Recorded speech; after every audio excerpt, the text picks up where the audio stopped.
Game number 2 here, of course. And as Zeke said, we'd love to hear what you thought about game number 1. I'll be checking Twitter on my end, hashtag Fall Skirmish, and tweet at us as well so we can see those tweets and read some of them off maybe throughout the broadcast. But here we go. Game number 2. We saw hundreds of Fortnite community members rewarded with cash prizes in Summer Skirmish. We're going to see hundreds more with Fall Skirmish, and I cannot be more excited here. Kicking off game number 2 here on the European Fall Skirmish week number 1 opener. Man, oh man, again, we're going back to this overhead view, the eye in the sky. Hopefully a lot of these people thank their battle bus driver. You need to do that. It's exactly. He works day in and day out, so definitely thank the bus driver. But I mean, look at this. We see people kind of breaking off. We saw some people landing what looked like toward Dusty Divot, and it's a lot of players are making their way over to the west half of the map. Some have even touched down. Marijuana and Inclined here at Lucky landing. It looks like there is only one other team here. Wow. So it was Severin that went down early. We saw him make it to the late game last time around. This time won't be so lucky. They're all going to drop in the multi-flat apartments. Tinny, really excited to see what he can do. Back over to Micah. We saw him last game. I mean, he racked up eliminations like crazy.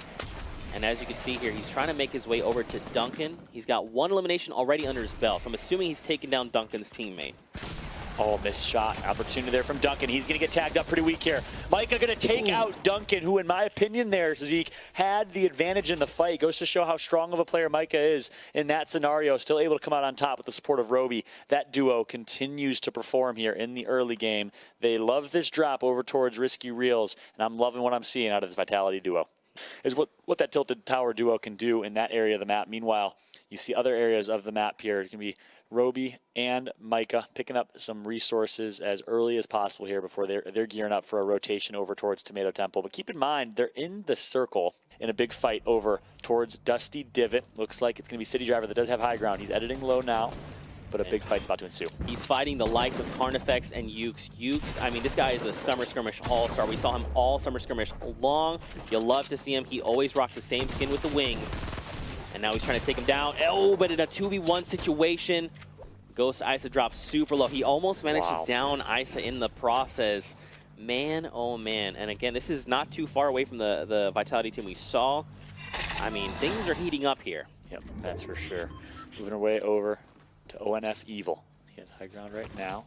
So he's going to take a nice chunk of fall damage there. So slight misplay, but it's actually Airwalks, the Team Liquid squad. And I think it brings out the best in a lot of players. It also adds a different element to the game where you have bait and switch opportunities. There's a variety of teamwork that's added. So I love the addition of duos here in Fall Skirmish. And look at this. Nothing but stink bombs for Airwalks. He's damaged up quite significantly. Grenades. He's already looked like he's dropped a little bit, just a quarter of his health, which isn't too bad, all things considered. But now he's in a situation. He's in a 1v2. And look at this. A really great stink bomb there. But now he's in the face of High Styled. And High Style says, not today, Airwalks. I'm going to shut you down, my friend. Yeah, and I like how he played that. I think it was the member of Solar there that was expecting him to drop, but he actually had a nice clean edit that allowed him to get a nice surprising elimination there. So well played right there. And it looks like now a big fight going down. It's going to be the Vic in a fight against Markod in this one. I mean, again, we've seen both of these players compete during Summer Skirmish series, and now they are facing off. And look, someone else joins the fray. Someone else was trying to vulture these eliminations. It's Gabby TV. Now, look, Vic's trying to close in. He's trying to secure this to make sure he can get the points for it. There you go. Him and his teammate. There you go. So they now have an additional. He has 3 eliminations under his belt. If his teammate has even just 1, they've got a point on the board. This is crazy. And again, don't forget with this spectator client, taking a look at the top right of the minimap, we give you more information. So now you can take a look at all the little triangles. Those are other teams. So not only can you say, all right, well, they've made a lot of noise, but you can actually look up the top right and say, hey, look, these are the triangles. They're closing in. They've heard it. They want something. First, just make a misstep or take a shot, and then very quickly you could start zeroing in on people. So taking a look at this replay, Makey TV. Now, do you think the meta has shifted a little since we've moved? We vaulted the drum gun, and then, like you're saying, we introduced the double barrel, and there is on top of that different types of double barrels. We also have seen changes to the SMGs. We saw now they don't have first shot accuracy. We've seen a reduction in clip size. Do you think that that's shifted the meta a little bit? Do you think we're seeing people come back to the shotgun, or you think there's kind of like there's still diversity? It's like some people still opt to go close range with the shotgun, some people like to go mid range with the SMGs. What do you think? Yeah, it's added diversity. I think you're exactly right. Whereas everyone was kind of forced to play the SMG spam meta previously, especially with the drum gun in existence. Now you get to choose. If you want to use the shotgun, it's in a much better spot. Of course, the double barrel very, very strong in that conversation, but it does add variety, and it does add a nice little mixture to the bunch. I think, oh, look at this. Nice port of Fortress. That's a Fortress, baby. It is. And as you saw, he immediately has to disengage because now they own this entire space. They're able to hop up with those tires. And now Micro's here on the back foot. Look how damaged. He just has some bandages. Finally, you take out those bandages and use them. Wise decision here. And a nice, speaking of a fortress within a fortress here. Looks like the old Renaissance days as he's castled up here on top of the fortress and sitting upon his steed is in a pretty good position right now. Meanwhile, the Fnatic duo, Fnatic, of course, very reputable organization over on the European side of esports with a lot of history. These two at Nyx and Jurl have a big responsibility. They have, oh my gosh, so they have the shockwave grenades. And look, Jarl is trying to disengage right now. Man, but they punish him for that. They punish him for that. Now, here's the thing. The storm is starting to move. They need to disengage. And now, I mean, the fact that he's dropped them both pretty low means they're going to, if they're not fast, they're going to start taking storm damage. I mean, look at him. He's even kiting them back. The shockwave grenade sends him flying, but Jarl gets knocked with the rifle at 61 meters. Again, you love that about Fortnite. I know I keep deferring to it, but you just love to see the ability to outskill someone and lose a fight where you have a numbers disadvantage. Here's something else. We just watched the grappler, so we saw him, Svenos, use it to get out of the storm, which is good. Something unbelievable is that Svenos has the thermal AR. We've seen Svenos is, I mean, he's just pinpoint accurate. Legend. If you give him this weapon, he's going to put it to work, and he's going to take down eliminations at range. I mean, I'm talking max range. Oh, wow. Jam side falls down and falls to their elimination. I was going to say their death, but I guess they didn't die just yet. Yeah. But look, Unique and Clyde, Marana just on the other side. The Vic is very close by. I mean, look, again, this Spectre client is huge for information. You can just constantly tell where players are, which is good.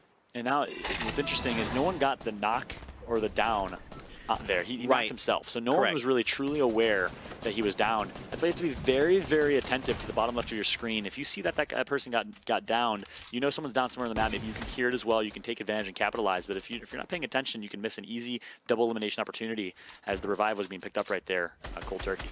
Yeah, and take a look. So Svenos is here with his duo partner. There's three duos here total. Taboo is one that's very close by. He's down. You can see him crawling there. That is teammate is Blackso over there. Now Svenos again has a grappler. We're gonna have to see how he utilizes this because I mean he can very quickly traverse terrain if he needs to. Yep. I love his loadout too. Double barrel into an SMG, and of course that thermal for long range. He can use that SMG for a slight mid range as well.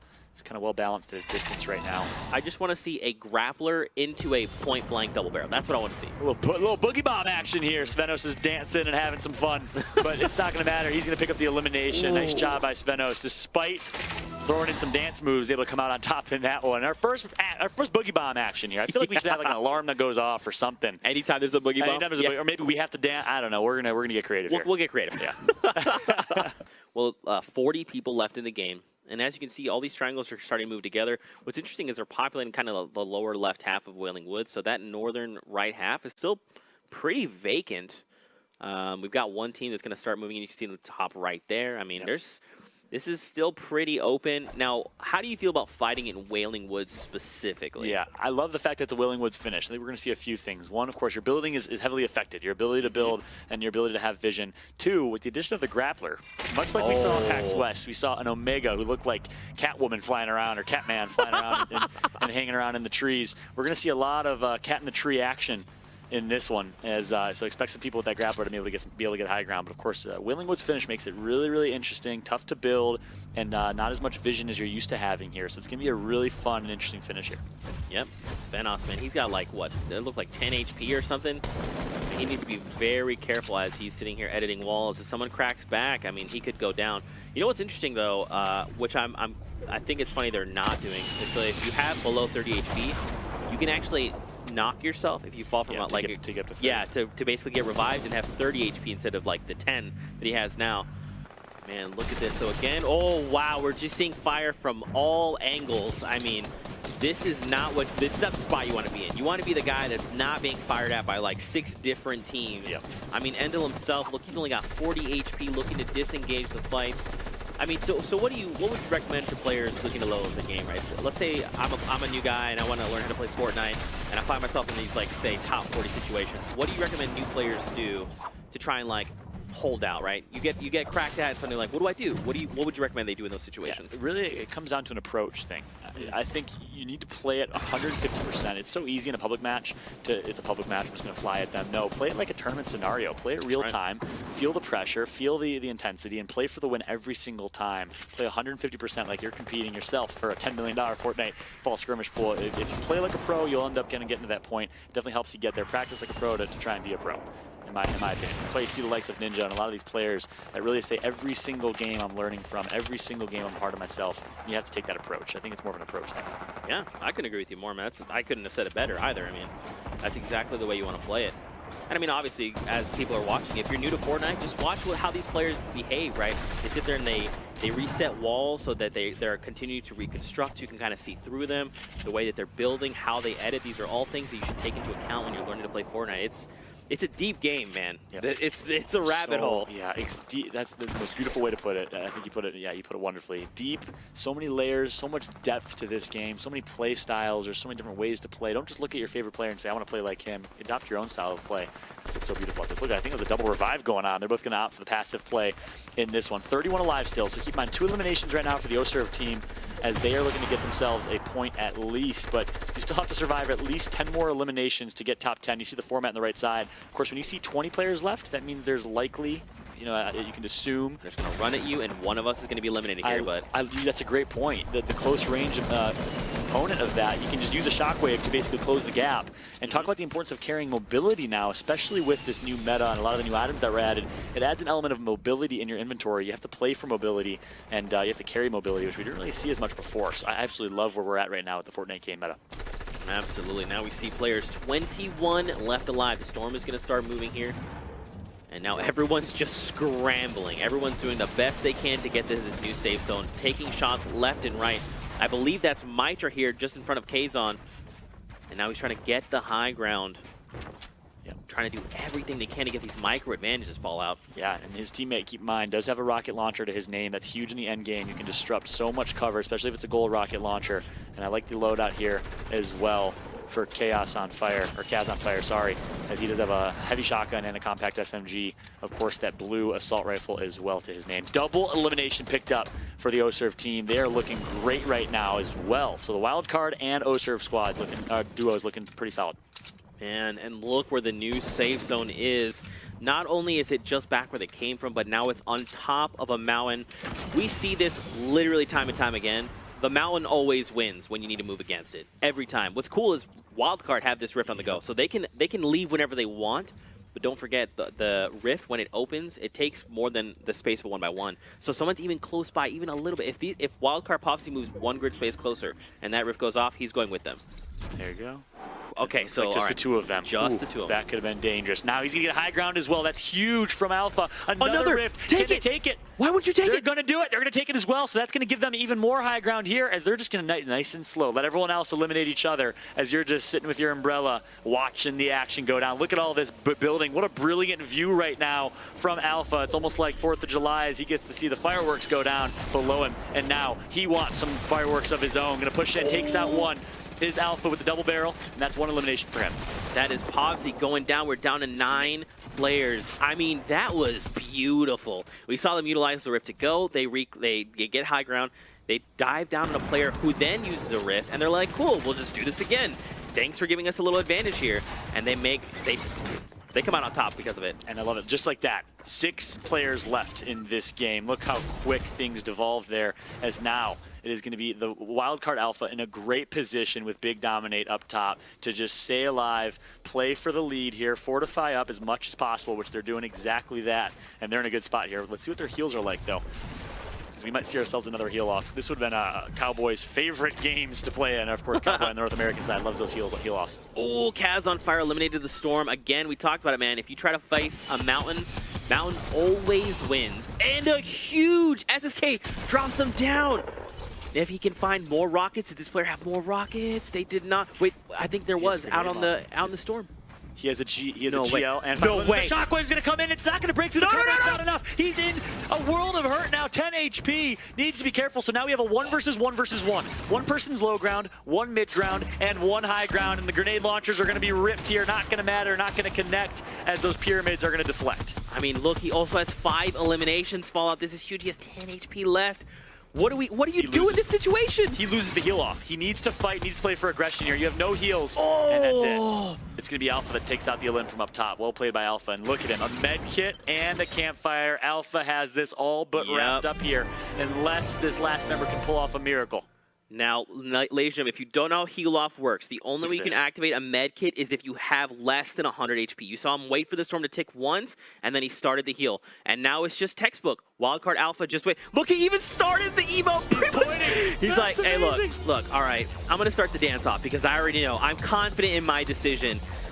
That's crazy. So we've seen 2 heal offs. Back, go, they dive on a player. And look at that, Wildcard Alpha. After everything is said and done, he starts the heal off. I love it. And I want to see when he starts dancing here. That's when he starts dancing. Look at that.